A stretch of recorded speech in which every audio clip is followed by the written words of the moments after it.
Good evening, and welcome to this week's edition of Men's Equal Rights.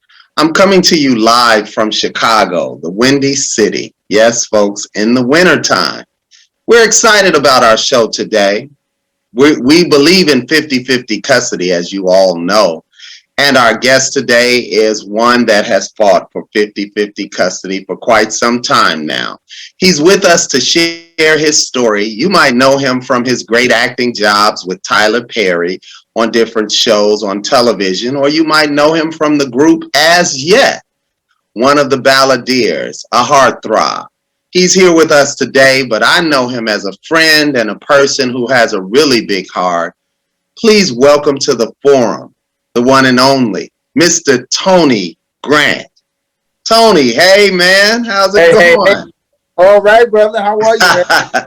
I'm good. I normally wear a suit, but I dress casual because I know you always have the pullover, so I didn't want you to have me out here like that. That's right, brother. That's good move. Good move. Where I have a suit on and you are dressed casual, ready to do an R&B song. It's good to see you, brother. It's good to see you as well, man. Really good to see you. And Tony, before we get started, I'd just like to let the audience know and the panel know that I know you as a man of God, a man who believes in prayer, a man who believes in marriage, and a man who believes in fatherhood. That's correct. So with that said, why would such a man who's famous, also a father, a good father, and a good husband, why would he have difficulty seeing his children? Tell us your story, Tony. Well, sometimes we get in situations where the relationship falters and then the two adults can't be amicable when it comes to the time with the children or spending, being around their kids. I mean, in my situation, I was divorced in a marital situation where I was asked for a divorce that I didn't want to have. But then that divorce was final and I moved on and I was in a position of giving my heart to someone else, which is my current wife. My ex decided if I didn't come back, I couldn't see my son. Now I can keep it 100 and tell you I had some really bad thoughts. It began right there when your ex said, okay, so you getting married, and I do know your current wife. She's from Chicago. I've been knowing her for years. I know her mother. She's extremely gorgeous. She's absolutely gorgeous, a brilliant actress. She's actually on the show Family Business with Ernie Hudson right now, playing Stephen Williams' wife. Do you think that was a part of it? The fact that you moved on and had such a beautiful wife who was already affluent in Hollywood and famous. Do you think that was a part of it? I do. I think that was a part of it, but I think the main thing was the lack of control. I was raised by women, so I refused to give up that control and my independence as a man. So because of that, I think that played a major part. The whole thing to me was, okay, if I can't get you this way, I'll get you the other way, which is a way that I know your heart is at. Because I'm a family man, I love my children, that I will do anything for them. And not only would I do anything for them, I prove to you that I would do anything for your children. That's correct, because you came to court. When I was in court, you brought your wife and you came to support me in fighting for my children. Why do good guys like us have to fight for our children? Why are you fighting to see your son? That I don't know. That is the craziest thing I've ever seen in my life. That's something that my mother never did. She never kept me away from my dad. It's just she gave my dad the option of, hey, it's your choice. You want to see your children? The door is open. Well, in my case, it was, no, you're not going to see it. You're not going to see this kid. So I'd post up outside the house to see him just walk out. And I was okay with that. I'd sit in the car, and however long it took for him to come out, I'd sit there to see him. And then when he got older and we started talking and communicating, I had to tell him all of that. And when I explained to him, look, I saw you getting on the bus to go to school. This is what you had on. It messed his head up. He couldn't believe it. He's like, Dad, but I was told you didn't even try. I was told you didn't even, wasn't sending money. You wouldn't call. You wouldn't do anything. And I was like, oh, I was calling, but my number was being blocked and all kind of stuff. Just crazy stuff. Like, what happened? What was the craziest? Give an example of what really prevented you from seeing your son. The craziest was, don't tell your dad you're doing. My son's an entertainer as well. He's very successful too. An amazing singer, and he covered a song from the 90s called Candy Rain, and it blew up. But the whole thing is, don't tell your dad, where you are. Don't tell your dad what you're doing. You don't want your dad to be a part of it. Now I'm being successful, and the road that you got to go, I've already traveled, and I've been blessed to be able to pave the way for you.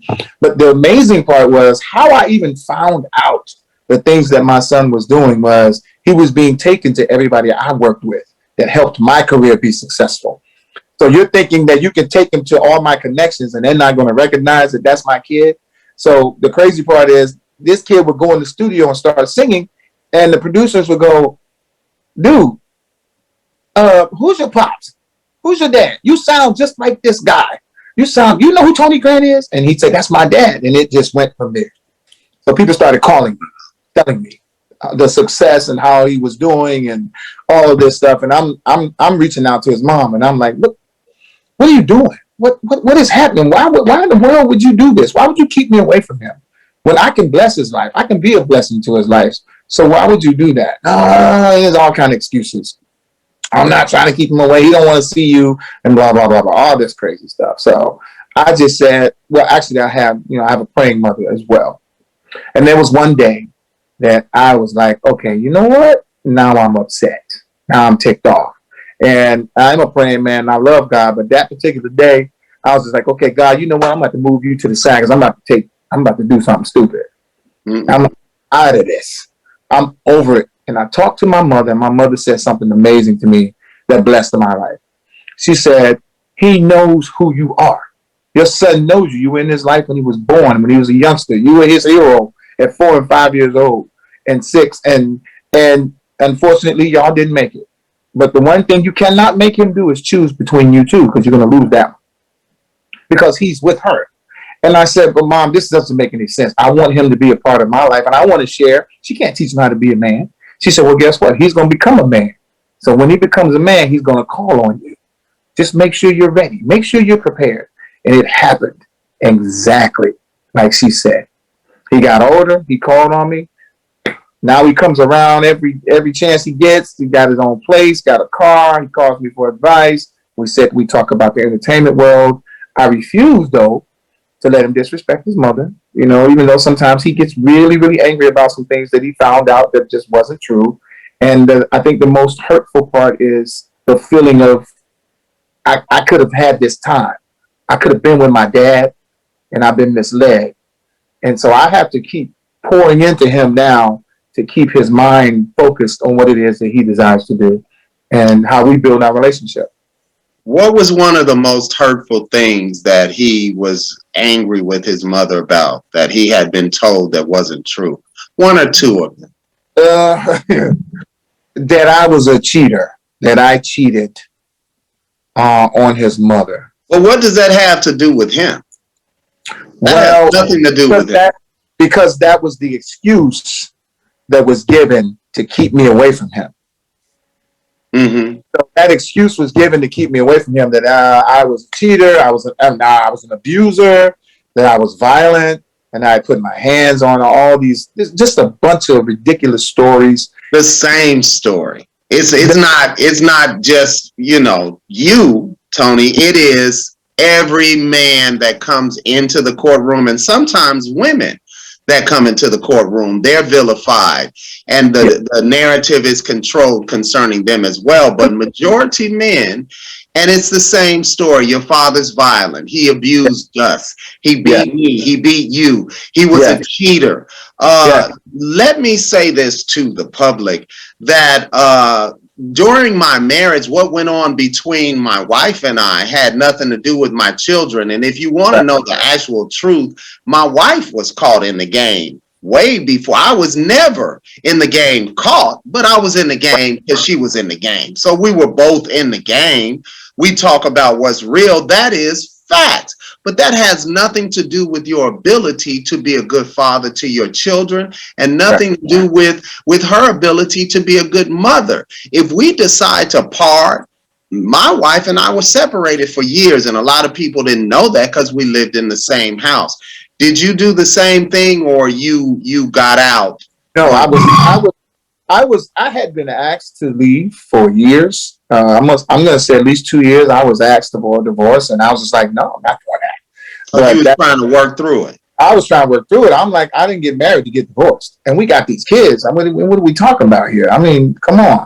My son is young. Your daughter is young. Let's hang in there, because that's what I come from. I'm a Southern boy from North Carolina, so we believe in the institution of marriage, and we don't believe in just carrying the title. We believe in filling the position. I don't know anything else but work and providing for my family. Mm-hmm. So, but the problem that we run into sometimes is that one is all about the family and other is all about career and all about being seen and attention and all of that stuff.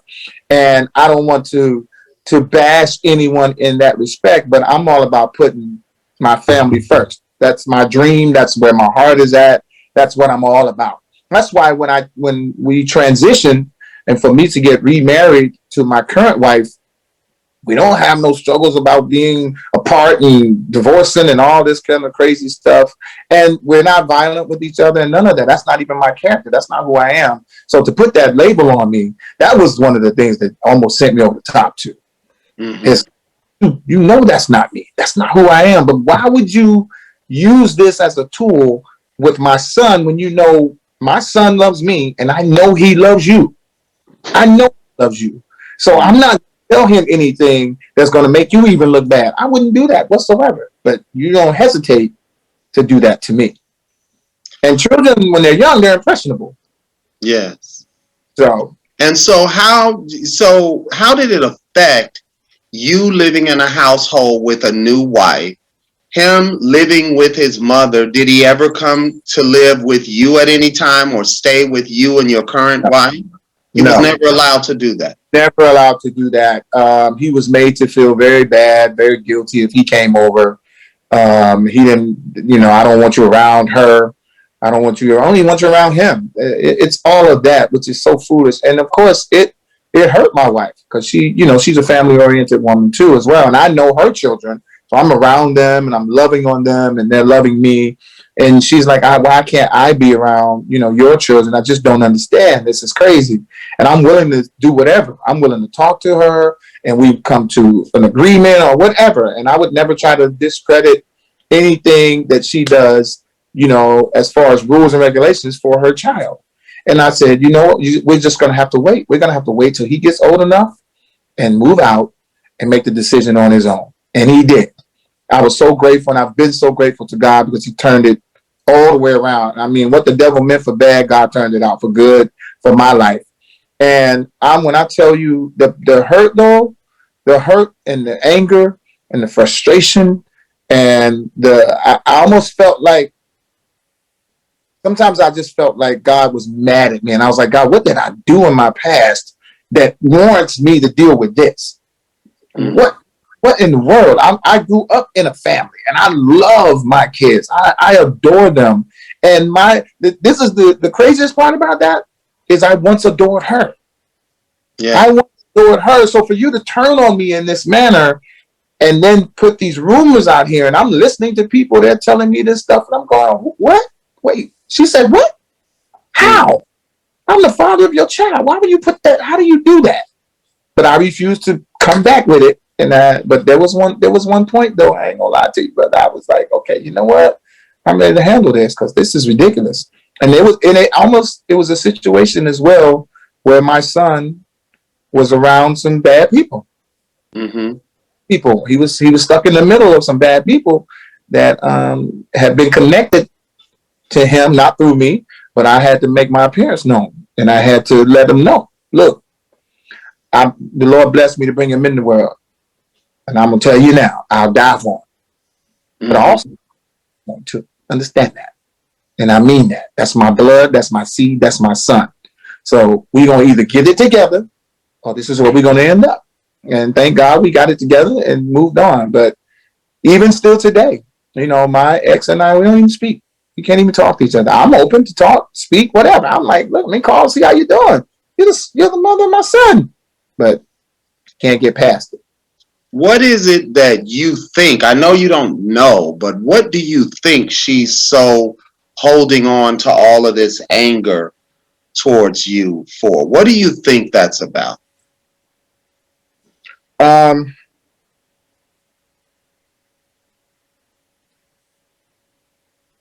My honesty Yes. is that I've been able to be successful without her. That I've been able to move on without her.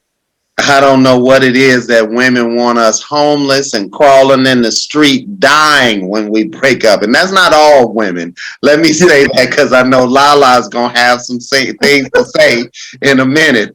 But women be like, I want him. See, you should have stayed with me. Now look at you. You're living under a bridge and you're crawling and you're dying and you're on drugs. Look at that's what they want to see us in. But you actually, because I did meet your first wife, because we've worked together for years. So I met her. I actually didn't think the marriage was going to work, and I told you that. I was vocal about it. I felt she was too possessive. She was too possessive, Tony. She felt like she owned you. The whole Anthony Grant image and the whole brand in her mind belonged to her. And really, we belong to God. We're put here by God. It's obvious that you're a good man and that you intend to do the good thing and right thing for your family. That's obvious. How long were you kept away from your son? Like years that you went without seeing him? 8 years. You went without seeing him for 8 years. But let me take it back. Without me personally being able to see him and embrace him and talk to him? Yes. 8 years. 8 years. And he lived 15 minutes away. 8 years. 8 years. And how do you think him not being parented by you, his father, in your home, how do you think it affected him being parented in her home and not being allowed to be parented in your home? What is he missing? Oh my gosh. It's catch up. I'm playing catch up. There are things that he just does not know. Examples? How to fill out, how to ask for checks at a bank, how to open up a bank account, how to go in and get an order, cashier's check. Just little things, how to pay a bill. And I'm playing catch up with all of that. And I'm just like, sometimes it's, it could get frustrating, but on another part of me, I get sad about it. And I'm like, God, okay, I got to start over with this kid because he's not how to survive without it. He wouldn't make it. So as a man, who taught him about what manhood is, how to care for his family like you care for yours? Was there any male image? Nope. None whatsoever. He was living with his mother and his older sister. And so how is he when you look at him concerning being a man? He has a lot to learn about what manhood is? He does. He has a lot to learn about what being a man is. And I'm grateful too now because he's getting it now. He's there. I mean, because I've been able to see him for the past 4 or 5 years. But he was a little late bloomer when it comes to things of being responsible and being focused on that responsibility of putting family first over career under God. putting God first over everything. He struggled. He was struggling. I remember one night we sat out here in front of my house, and he was like, Dad, I don't believe in God. Mm. And I looked at him. I said, okay. And he was like, just okay? I said, yeah. And he said, you don't have anything to say about that? I said, I know you believe because you wouldn't have brought it up if you did. So now let's talk about it. Let's talk about it. We stood out. He came over here, I think at like 10. We stood outside and we talked. We just talked. We sat on the car and we just talked. And he shared and I just listened. I did what my mother's advice was. I just listened to him and he went from when I left. Well, let me take that back. He went from before I left all the way to when I left, the time when we were apart. And then when he got to the final of now we're here, we are, I said to him, I said, son, everybody has a journey. We all have a journey. Now, what comes within that journey, we're not going to know until the end of that journey. We haven't reached the end of that journey yet. I said, so there's much more to go. But in the process of you going on that journey, look, you got a lot to learn, man. And right now, you just need to learn Daddy loves you more than anything in this world. That's all you need to learn. And hold on to that. And the rest, God will fill it in. He'll fill it in. Because this was the one thing missing in your life. And I know that. Because it's what was missing. His father. And so it does make a tremendous difference on children being parented in one household as opposed to both households. And I would imagine that it's a struggle for a child and so confusing when a parent is absent or being vilified in so many ways. Was he angry with you when you first? Almost definitely. Oh, very. He was very angry. But that was based upon lies that he was told. And that's the sad part. And even that part angered me. I mean, when I would talk to my mother and I'd say, he's believing the lies. He don't even want to talk to me. But, as he got older, started getting 16, 17 years old, he's like, I don't want to talk to him. And I remember not an altercation, but a situation where I had to step to him as a man, as his dad and as a man. And my words to him were, you didn't ask for me as a dad, but God chose you for me as a son. You didn't ask for me as a dad, but God chose you for me as a son. One thing you have to do, you don't have a choice. You have to respect me. You ain't got to love me. You ain't got to like me. But you have to respect me because the Bible talks about your days being shortened if you don't. It says, Father, that your days may be long. I said, so if you don't do that, then you're cutting your days off and you're cutting your happiness off. You're cutting your peace off. I said, but I guarantee you, if you do the things that honor God, you will have a successful career. Boom, record blew up. And he's doing very well in the industry, but I'm sure there's still a lot missing because you were absent for 8 years of his life. With that said, I want to open up the floor to the panel and our analysts. Lala Justice, welcome to the forum. The founder of Chidenity and is an activist, and she is forging ahead, helping parents to see their children. And in a minute, once I get all of these things in line, I'm sure she's going to help me to see mine as well. Welcome, Lala. How are you? I think you're muted, so we got to bring your sound in.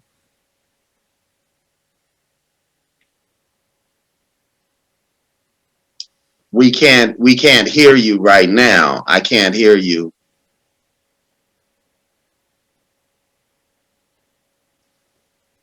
I still can't hear you. So while they're working on your sound, we will continue on. I have a very serious question for you, Brother Tony, or Anthony Grant, as you're known globally. It is for me, it's a challenge daily not to be angry about the wrong that has been done to my children. and myself, and you know that because we talk about this all the time. And you actually went on my IG because someone was on there, I believe, pretending to be my son. Yeah. But you addressed it as if it was possibly my son. Mm-hmm. And before you even respond, let me say, anywhere we are, it's two brothers there that's grown men. We ain't worried about nothing. We get back to back. We making it out of whatever the situation is. I always feel that when I'm around you. I know you feel the same with me. If anybody come at us the wrong way, we can handle the situation. That's correct.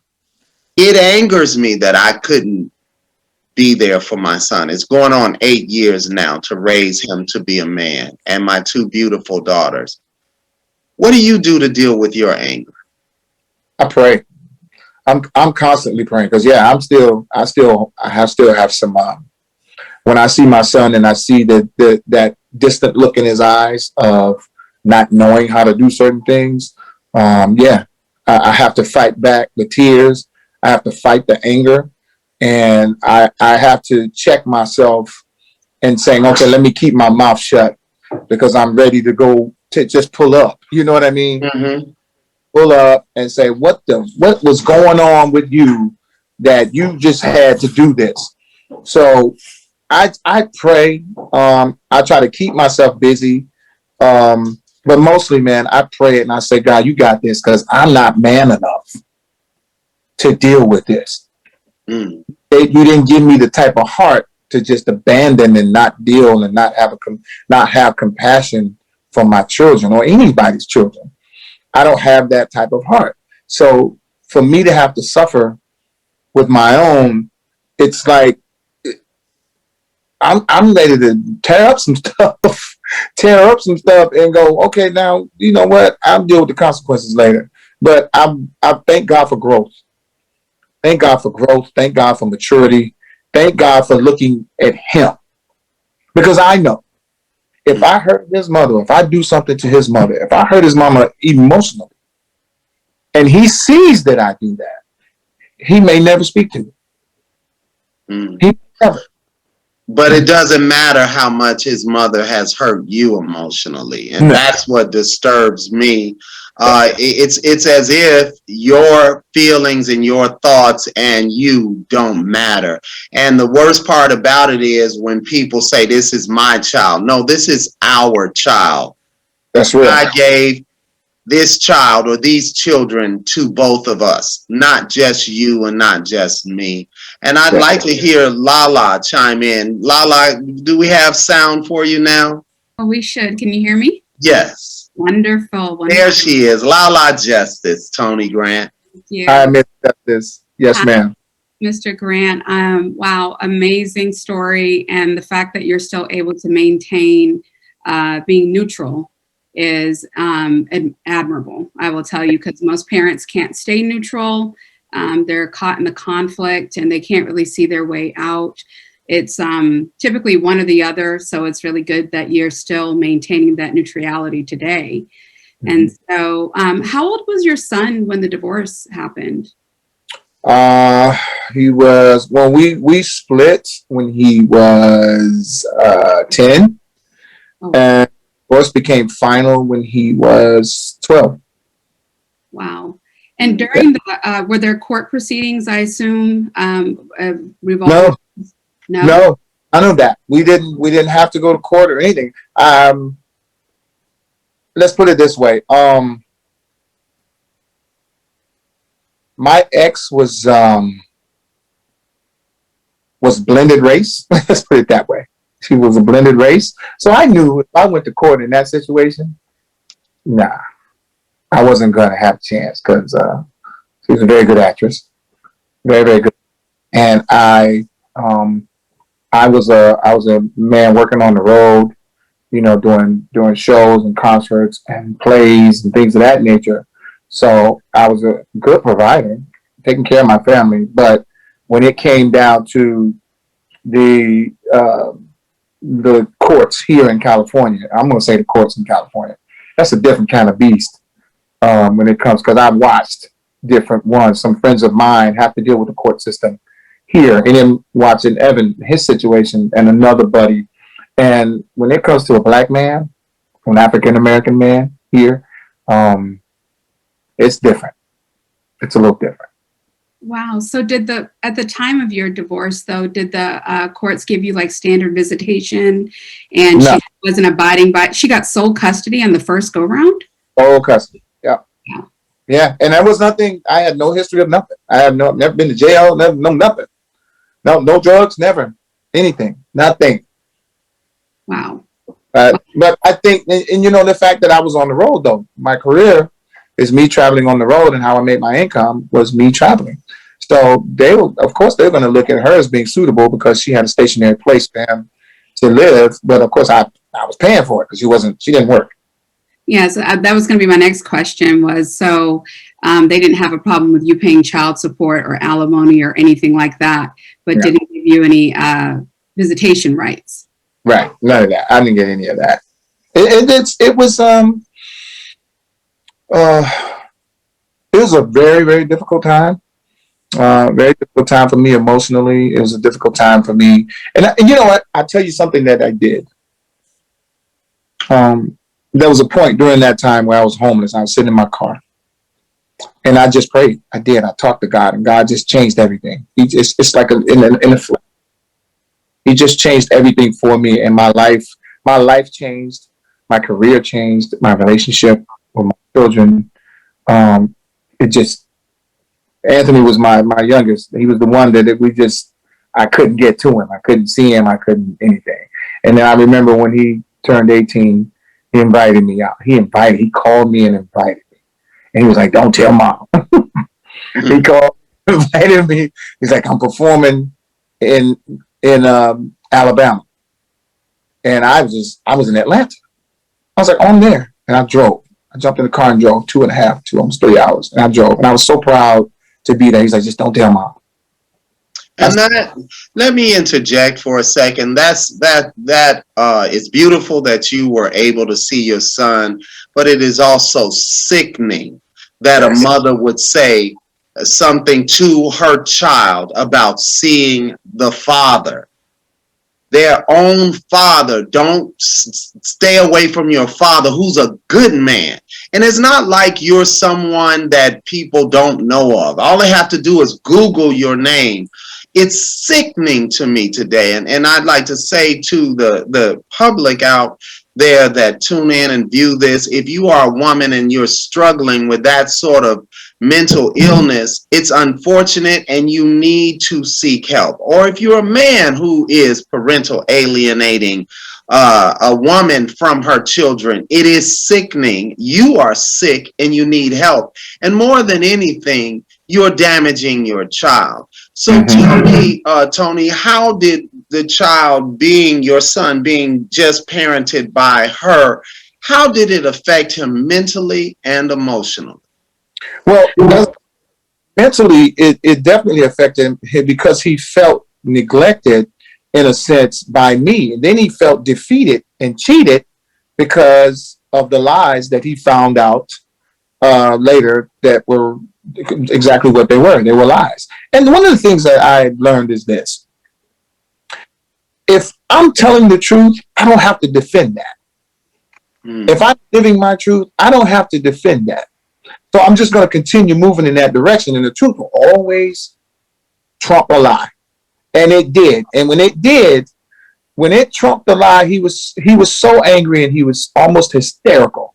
It hurt him. And to me to have to watch that, and he stood out in front of my house and the tears, coming down his face. And he's like, "I just don't understand that. Why would she not? Why would she keep me from you? Why would she tell me this about you and this? None of it's true." I found out none of it was true.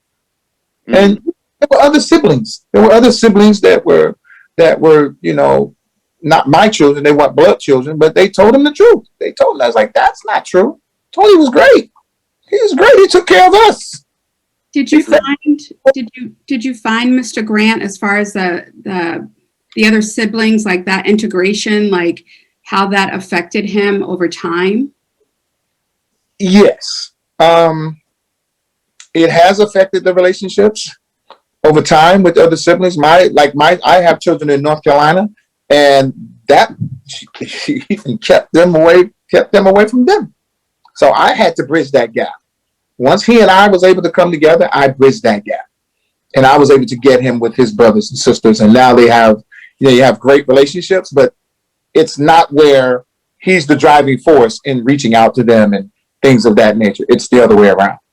So he's able to establish now relationships with aunts and uncles and everybody that he didn't have a connection with during that time. Yes, because I helped him get out on his own. He was like, I'm ready to get out. When he found out the things that were said concerning me was a lie, he was like, I got to move out. I got to get out. Can you help me? I said, I got you. And I helped him move out. He moved not too far away from me. And he's doing great. He's doing absolutely wonderful. And today, would you say that with this reunion, that he was able to, I would say, identify the fact that he really didn't have his own identity because it was based around a web of lies, it was based around manipulation, and that he really didn't know the other half of who he was during the term that he lived with his mother? Would you say that now he's in a much more stable place as far as getting to know the other half of him, where he came from, and getting his own identity back where it was robbed from him as a child? He's getting there. He's not there yet. He still struggles with it. He'll call me out of the blue, and I'll let him vent. I'll listen to him. He's like, Dad, I don't know who I am. I don't know what I'm supposed to do. I don't know.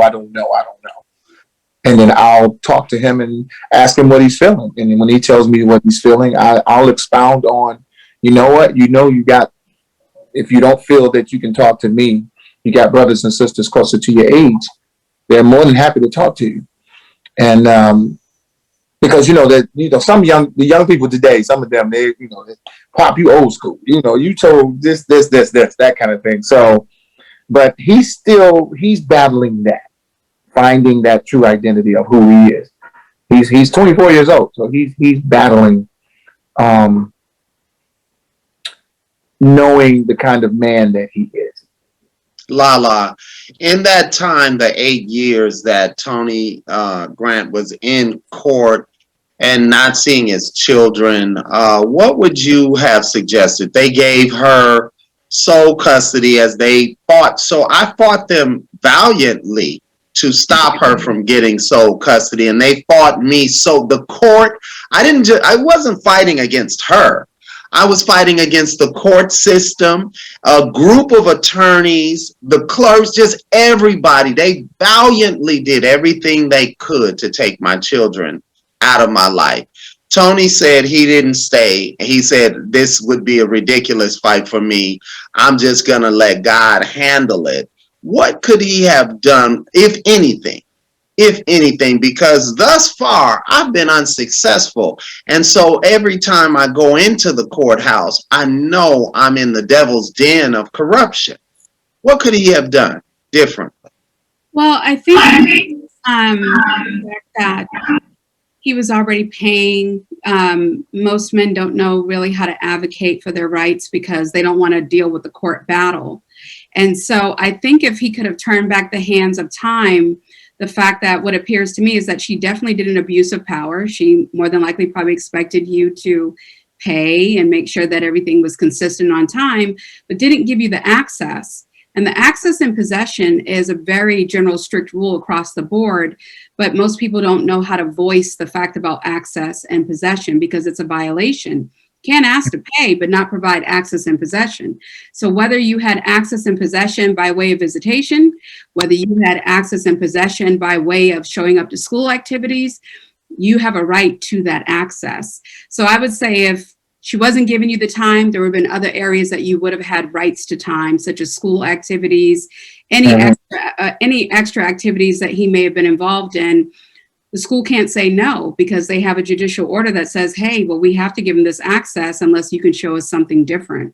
And a lot of parents don't like that. So I think if the concern at that point was that you felt like you would have failed in court or she would have won because she was blended race, then I would have showed up at, the activities. Hi, I'm here. I'm making my presence known. And abiding by the court order. You can't tell me not to be here. Let me interject so you understand something and so the public can understand something.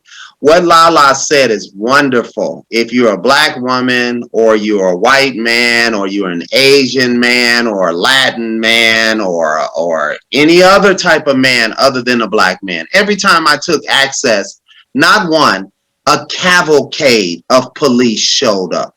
A cavalcade of police showed up. I was handcuffed on the ground, face down. They attempted to take my life on several occasions, just trying to be a father to my children. And we see black men getting murdered constantly in this country for no reason whatsoever. I'm telling you, and I'm looking dead into the camera, I faced that on numerous occasions, just trying to be a father to my children. And if it wasn't for the goodness of God, I would not be sitting here right now. Please understand, I wish that we had that freedom to exercise our rights and have access to our children. I would go see my children right now, today. I wouldn't even be sitting on this forum talking to y'all. Do you understand? And Tony was in court with me, and he brought his wife to court with me, so they witnessed the corruption firsthand. Yeah. And I invite everyone to witness the corruption firsthand. And I want the court to be regulated. There are some good judges. There are some good attorneys, just like there are good police officers. And the problem is no one is stopping the bad judges. No one is stopping the bad attorneys. And it's about a game, but that game is to exhaust all your resources. That game is to destroy your health. And what Tony did was said, you know what? I'm not playing this game. You know what? Because I'm gonna tell you what I have found out. I don't know, or at least I have not met a man in California that has dealt with the situations that we have, and he was placed in a positive setting where he could spend time with his children. I think that sometimes the court system here or the political system here in California, they see the one that whoever's the breadwinner, they know they're going to get more money from that person.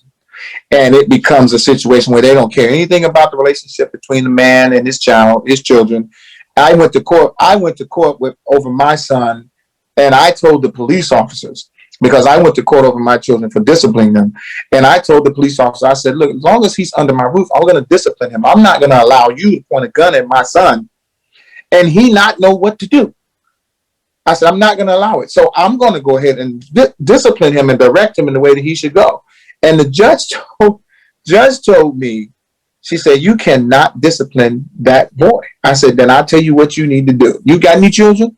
She said, I have a daughter. I said, you need to call your daughter and tell them they're going to have a little black brother. Because if I can't discipline my child and direct him, I'm not going to watch him be behind bars and then you making money off of it. It's not going to happen.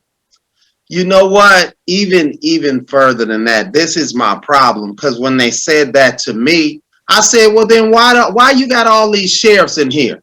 Huh? Are they getting ready to try to discipline me? Is that what's getting ready to happen? Why they got guns and clubs and they got mace and all of that and tasers and all of that? What is that for? So you telling me I can't discipline my child, but you got some men in here waiting to discipline me? What kind of confusion is this? And I'll say it again to any judge, any courthouse, and any police. I don't care what anybody says. I'm a father. I love my children. And my children were all straight A students. They were all gifted classes, gifted schools. They were doing extremely well. And this corrupt system took them away from me. And I will never be okay with that. And don't talk to me about discipline. Then let the police here walk around without guns like they do in London. Mm-hmm. How about that? How many black men have been shot who are innocent and who are law-abiding citizens because ignorant, weak officers who don't represent what officers should represent? There are good officers out there. These guys are making the good officers look bad because they're so horrible in what they're doing. They shouldn't be wearing a badge. They should not have a gun while they talking about we can't discipline our children. Lala, what are your thoughts on the entire disciplinary actions towards children? I think they have so many different requirements right now that if you blink at your child wrong, it's used against you. So That's correct. it's between CPS's guidelines and the court's guidelines. I mean, really, you should just be like, now, Jeffrey, you should I'm going to count, and that's it. So the discipline thing, yeah, there's some courthouses where they won't say anything. And then you have other judges are like, well, I'm glad that you whooped him, but it typically is only if it's like a black on white type of issue that the kid got in trouble at school. Then it's okay to discipline. But if it's for anything else, then it's a problem. So their model that they have set up, and oh my God, it's mental abuse because you struck the child. It's just that's what I'm confused about. Kids can go to school and with guns and bomb places and do everything because they have no type of foundation, no type of strong foundation at home where the parents are able to get them to a place of center. No, they just kind of do whatever they want, and it's just dysfunction. I was told that I was told that if I discipline my kid, and this is not even, we weren't even talking about me spanking them. We weren't even talking about me whooping them. That the judge told me, she said, if you take a bottle of water, a cap of bottled water, and you just put it on your fingers and you toss it in his direction, that's considered a misdemeanor.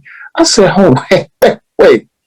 I said, wait a minute. Are you serious? But then I had to turn and look at my constituents, and I said, okay. That's considered a misdemeanor? Misdemeanor. Is that facts, Lala? So you'll be arrested. That's the thing about when these judges come into their term, especially if it's like their first term, they're trying to really show that abuse of power and really show like, hey, I'm a judge now. And they have to compete with the other judges because they want to make sure when it comes re-election time, they still have a job. So that it's whoever has as many cases that they were able to take care of, how many judges are able to get it on that rotating docket over and over again. So a flick of water, that's not a misdemeanor. Let me say this real quick. Let me say this. As Lala said, they are getting elected.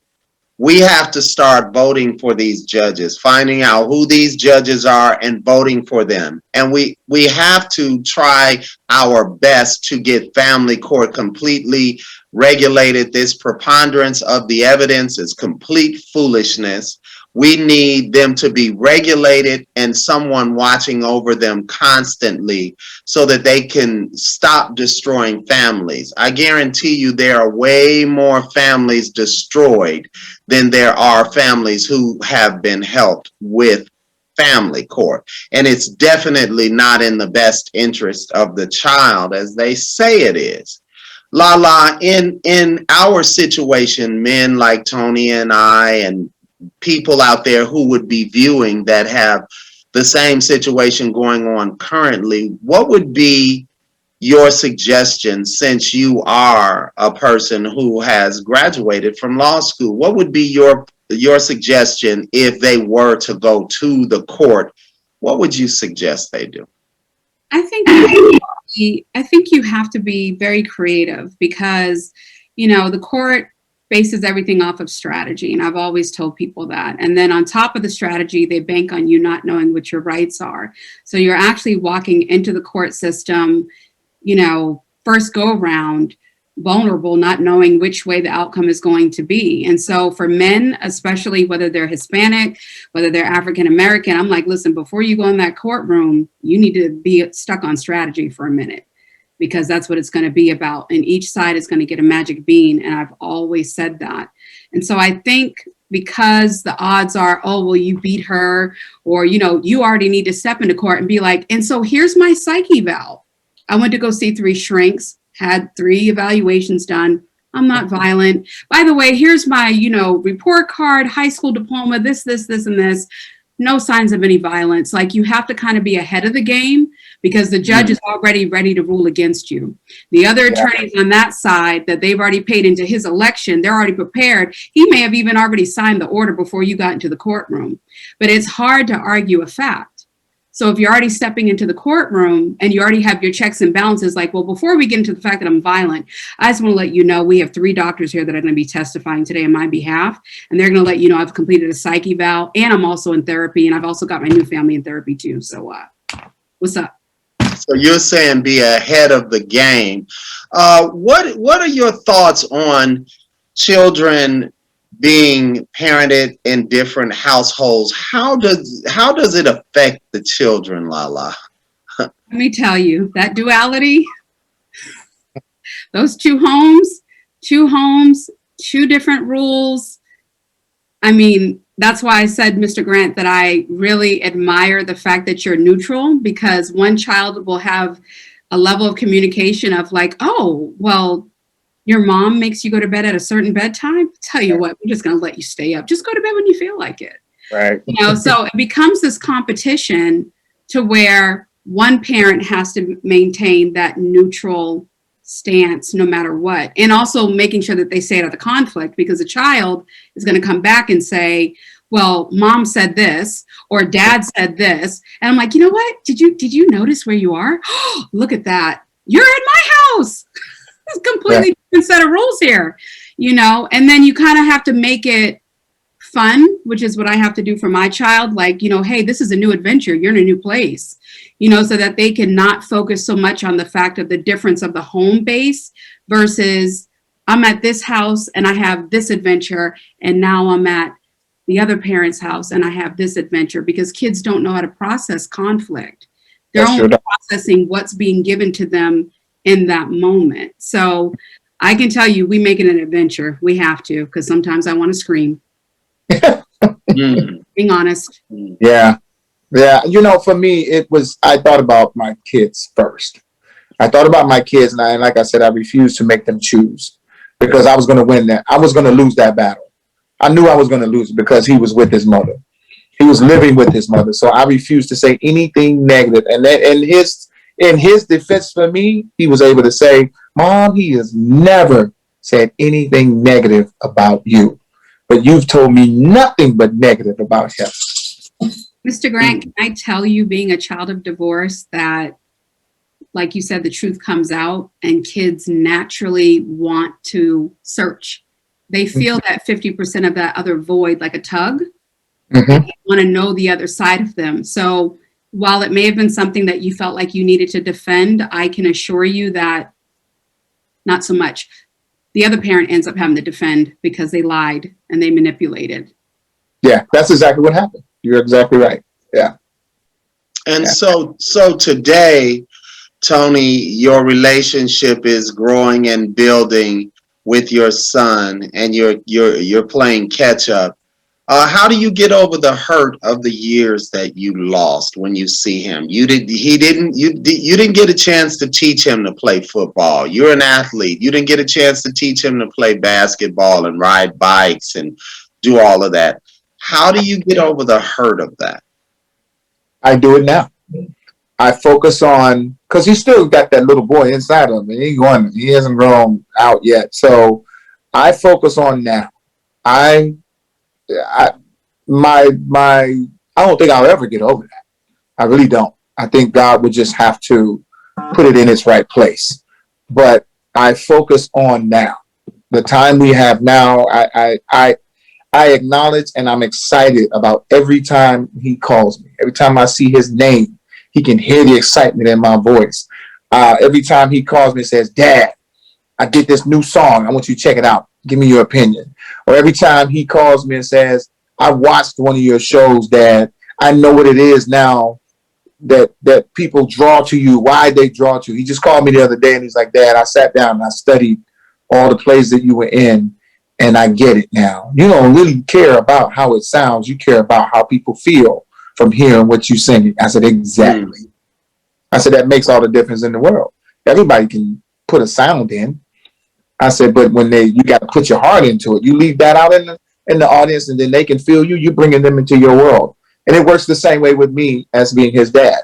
My goal is that I'll live a good enough life in front of him that he'll look at me or look back on me after I'm going away from here and say, you know what, my dad, man, he was good people. He was good people. So that's what I focus on. I focus on what we have right now and where we're going. I leave that back there because he has to, and unfortunately, he has to deal with that himself. I mean, I care more about what he feels from this than I do what I feel. And never know what I feel. I may never tell him. So he inherited your singing gift. Oh yeah, I think he's better. Yeah, better than me. He singing, writing, acting. It's so amazing. He's better than you. He's better than me. Yes, and I'll tell you what's funny. That one of the things that blessed me. He was told, I don't want you doing what your dad did. I don't want you going down the same road your dad did. Like I was just this criminal. I never did drugs. You was Eddie Kane from the 5 Heartbeats. And away from her stuff onto you. What'd you say, Lala? Deflecting so that he doesn't look at the mom. They put it all off on dad. Deflecting. Yes. Yeah. I mean, telling this kid don't do anything that your dad is doing, but yet you're taking him to all the people that helped my career be successful. But then you turn around and I'll never forget this situation. There were 2 shows that came in my direction. One was to play Marvin Gaye in a play. Well, they wanted my son to play the younger Marvin Gaye, and then I played the older Marvin Gaye. But then there also was an opportunity for him to go on the road with Tyler Perry for his last play. So we were both I was getting a call from both of them saying, hey, we want you and your son. Oh no. That was like. And so I for your other children, was this particular child the only child that you did not have any access to? That's correct. So yes. You were able to spend time equally with your other children. Yeah, I didn't have the same situation as that whatsoever. They pushed. Oh my gosh. Yes, call, spend time with this, and anytime you want. You want to come and get them, come and get them. You want to go. And I took my children, my daughters to Vegas. We just hung out. And I let them do what they want to do. So now you're spending, hold on for just a second, Lala, please. Now you're spending a lot of time with all of your children. Yes. And nothing blocking that. Nothing. Because they're grown. They're grown now and they make their own decisions. So now that's my dad. He's nothing like what you said he was. And I'm happy. I'm good. Excellent. And the fans want to know if you have children, birth children with your second wife, Trisha Mangrant. No, we don't have any birth children, but I'll tell you where her children are mine. And I tell everybody, those are my babies. I'm their dad. I would never try to be their father because I know that's not my lane. But I'm their dad, and anything that they need, I'll take the shirt off my back and give it to them. They're amazing, absolutely amazing. Yes, we're winding down. Time flies so much. Lala, one last question for Mr. Grant, please. Gosh, there's so many that I have, and I have to try to narrow it down to one. But I will say, for your current wife, was she able to form a relationship? I assume that she is, with your son, and welcome him with open arms so that he can see the neutrality that extends not just from his father, but now also his stepmother. Let me tell you, that meeting was that was a dream come true for my wife. I thought she was gonna cry. I did. And the thing that my son did that just blessed me is when the first time he came into this house, before he got inside, he asked about her. He said, is your wife home? Is Trisha home? I said, yes, she's in the house. He came straight through the door, came all the way across the room, and went straight to her and put his arms around her neck and just hugged her. It blessed me. I just was like, wow. I was full. I was like, oh, Jesus. Oh, God, you just answered my prayers. And then he sat down. He pulled the chair out and he sat down and they just talked. They just talked. So now he doesn't call without asking about it. Excellent. Excellent. That is beautiful. And I look forward to meeting your son one day. Time just flew by. The first thing I'd like to say to the public is please like, subscribe to the YouTube channel, and share this forum, share this particular show so that people can be enlightened and come out of the darkness, who are suffering alone and afraid of the court system, afraid to stand up for their children, or just simply feel like how Tony felt. There's no way I'm going in there. The deck is stacked against me. You now have groups like Chidenity and this lovely lady right here who is a graduate of law school. She's not just beautiful, she's intelligent as well. Lala, tell them about your organization and how they can find you. You can find it at www.chidenity.org, also on Instagram at Chidenity, and also on YouTube as well, to like, share, and subscribe. And so our organization is all about the neutrality, which is an amazing interview that we had today with Mr. Grant, and making sure that your children's identity is protected during parental alienation, and teaching parents how to rise above the conflict and keeping the children first so that they do not lose who they are. Amen to that. And let me say this even before I let you tell them how they can reach you in the next show they can see you in. Tony Grant, the type of heart that he has is amazing. Tony was in Chicago in concert. I think he was in concert with Music Soul Child, Marsha Ambrosia that time. And I was in town in concert as well. And I came over to Tony's show to hang out with him. And Tony, I think we were leaving rehearsal or something that you were doing. And he said, "Where you going, man?" And I said, "Well, I'm going to see my beautiful little mother. She had heart surgery and she's in rehab." And Tony said, "Well, I'm going with you." He could have been everywhere with Music Soul Child, Marsha Ambrosia, parties in Chicago, the whole nine. He chose to come and sing to my mother in rehab, and she truly adored it. It helped her to heal. In addition to that, when I was in court, Tony and his wife of today, Trisha Mann Grant, were there right with me, supporting me. Tony, I thank you for being a wonderful man of God, a wonderful father, and a wonderful human being. Tell the great people out there how they can come see you in a play and a television show. How can they know more about Tony Grant in concert? Let the people. Yeah, I've been so blessed. I do a lot of stage plays. I've been working with Tyler Perry for the past 21 years. I am now the lead singer of the really big band called Chicago. What? Yes, sir. I know I didn't tell you. I had no idea. How come you didn't tell me? Wow. I thought about it after. I was like, wait, I didn't tell him. Congratulations, brother.